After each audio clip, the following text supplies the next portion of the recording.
Kapendam 2 Sriwijaya mengungkap adanya dugaan setoran judi sabung ayam yang jadi pemicu peristiwa penembakan 3 polisi di Waikanan, Lampung.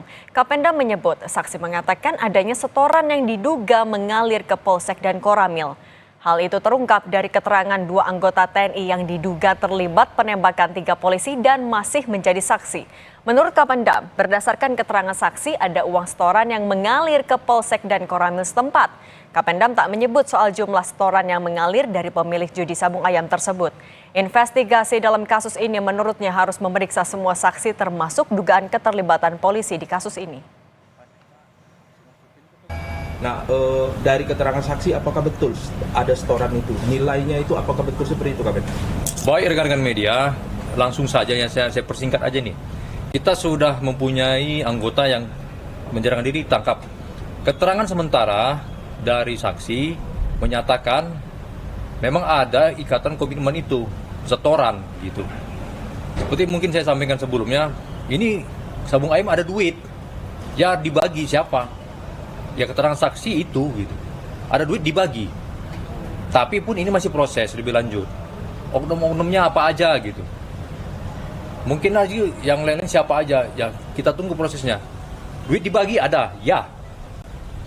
Kita bukan bodoh-bodoh amat lah, udah. Duit ada bagi ya, store ada ya. Udah gitu aja lah. Ke Kapolsek kapan? Ini ke yang jelas mitranya Polsek. Mitra yang lain kita selidiki. Koramil hubungan dengan Polsek. Ada uang di wilayah mereka bagi. Ya. Itu keterangan ya. Saya tekankan itu keterangan dari saksi. Saksinya siapa? Itu 2 orang itu yang diduga oknum anggota kita itu loh. Menanggapi adanya dugaan setoran judi sabung ayam yang jadi pemicu penembakan 3 polisi, Karopenmas Mabes Polri Brigjen Trunoyudo menyebut Polri masih memerlukan dukungan alat bukti lain untuk membuktikan dugaan setoran judi ke Polsek dan Koramil di Lampung.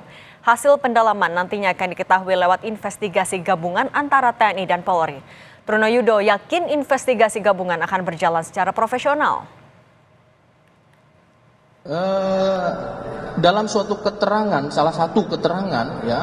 salah satu dengan kestatusannya tentu masih membutuhkan dukungan alat bukti lainnya yang perlu dilakukan uji, ada keterkaitan dan kemudian juga perlu dilakukan analisis. Ya, sehingga apa yang tadi ditanyakan oleh Mbak Cindy itu bagian hasil nanti yang akan disampaikan melalui joint investigation ini mendasari pada peraturan maupun undang-undang yang berlaku, ya, sehingga tidak bisa disimpulkan di luar daripada substansi joint investigation. Kami yakini joint investigation dari Pomdam